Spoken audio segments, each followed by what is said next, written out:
En una reciente entrevista en el programa Contacto Directo, Leonidas Issa, presidente de la CONAIE, Confederación de Nacionalidades Indígenas del Ecuador, y principal precandidato a la presidencia de la República, criticó fuertemente la política económica del gobierno de Daniel Noboa. Issa argumentó que la intención de eliminar los subsidios a los combustibles sigue el libreto del Fondo Monetario Internacional, acusando a Noboa de repetir los pasos de sus predecesores Guillermo Lasso y Lenín Moreno.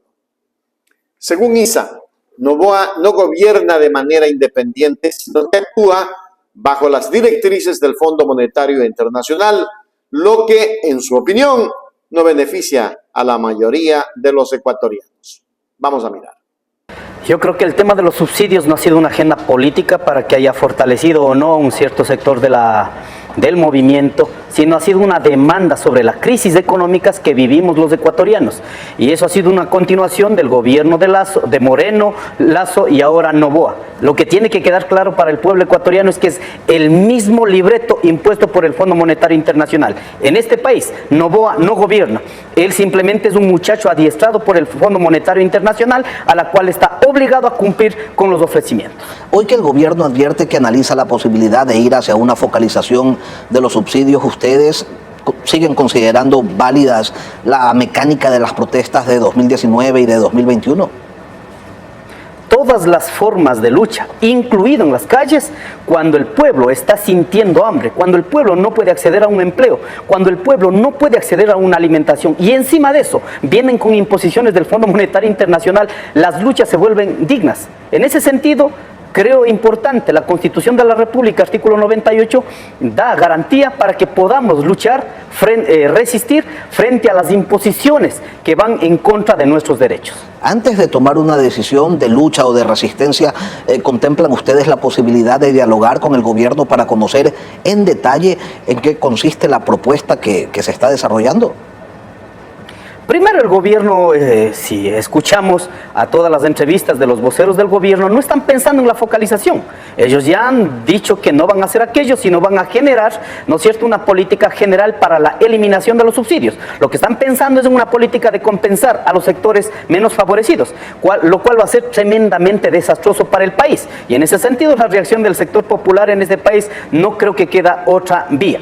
Y en ese sentido, creo importante, retomando los diálogos que tuvimos en junio de 2022, empiece presidente de la República, focalizando los combustibles, venda los combustibles a los sectores, los grupos económicos de este país que ya han servido durante 17 años, en las cuales han beneficiado en más de $1.000 millones por año. Entonces, las camaroneras, la pesca industrial, las atuneras, las mineras que en este momento dicen que están incorporando recursos económicos al país, véndale combustible sin subsidios. Ahí vamos a recuperar $1.400 millones, un poco más incluso del año 2022. Entonces, con esa plata, ¿qué tiene que hacer? Compensar a los sectores económicamente que en este momento, luego de la pandemia y luego en esta coyuntura política, han sido tremendamente golpeados.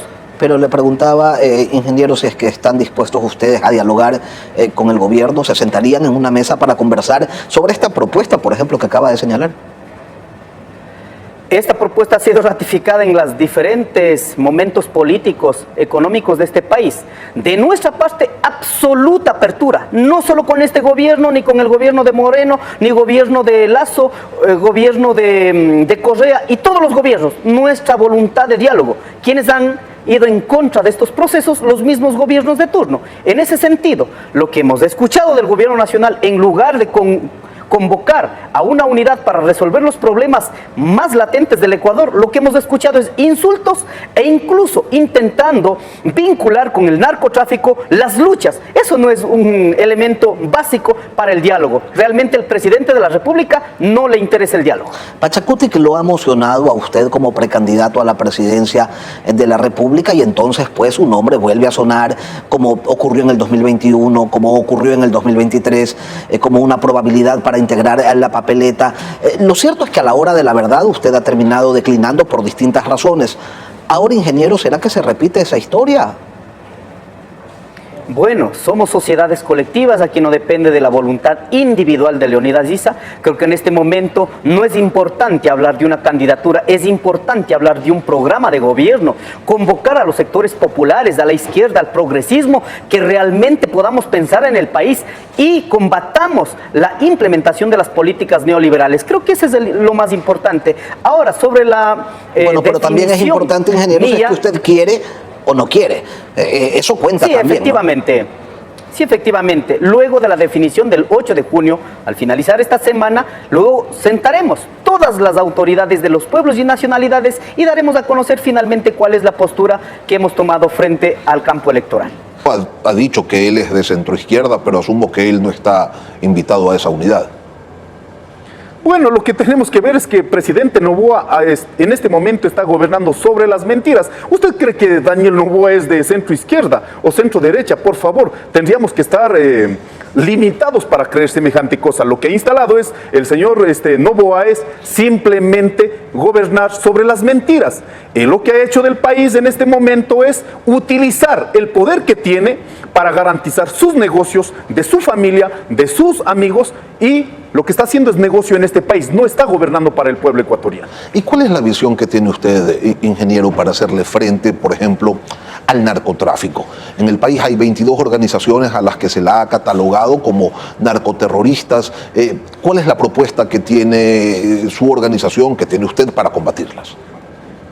Primero, creo importante, para combatir la delincuencia, combatir el narcotráfico, tienes que acabar con el colchón, tienes que acabar con el caldo de cultivo. ¿En dónde se están dando en este caso el reclutamiento de nuestros jóvenes para que estén involucrados en el narcotráfico, el crimen organizado? Es en la pobreza, no han accedido a la educación, no han accedido a condiciones mínimas de alimentación en este país. Imagínese, estimado señor Artieda, 63,000 niños en la costa ecuatoriana han sido expulsados del sistema de educación. ¿Qué esperamos de esos 63,000 niños? ¿Acaso ellos no serán luego, en los siguientes días, no serán el caldo de cultivo para que siga el narcotráfico? Entonces, aquí no vamos a combatir poniendo más armas, poniendo más militares, más policías. ¿Cómo vamos a combatir?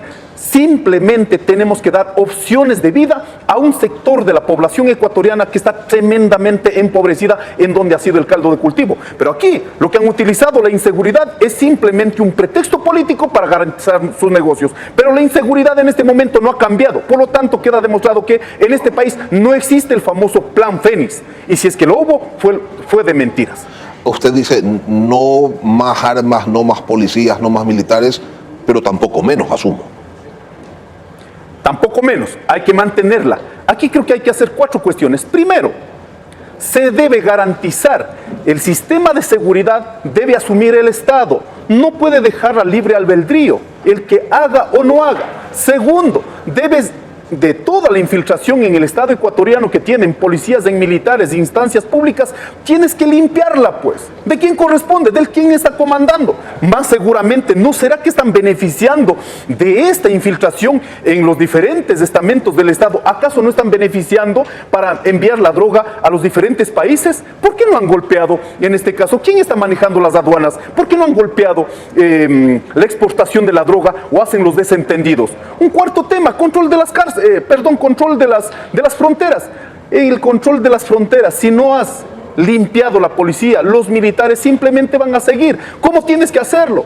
Tienes que hacerlo con decisión y determinación. Y finalmente, esta lucha no va a ser para los 100,000 entre policías y militares, sino hay que involucrar directamente a las comunidades, hay que involucrar directamente a las organizaciones, a la sociedad, hay que darle la capacidad organizativa. Entonces hay que construir el poder desde el pueblo, más no aquí intentando maquillar todo este manejo que ha sido a partir de sus decisiones tremendamente irresponsables. Y se enfatizó que en lugar de eliminar los subsidios de manera general, el gobierno debería enfocarse en retirar estos beneficios a las grandes empresas e industrias como la camaronera, atunera y minera. Según sus estimaciones, esta medida podría recaudar aproximadamente 1.250 millones de dólares, ayudando así a mejorar la situación fiscal del país sin perjudicar a los sectores más vulnerables. Estas declaraciones reflejan una fuerte oposición a las políticas económicas del actual gobierno y subrayan la tensión entre las autoridades y los movimientos indígenas y sociales que buscan alternativas más equitativas y sostenibles para el desarrollo económico del Ecuador.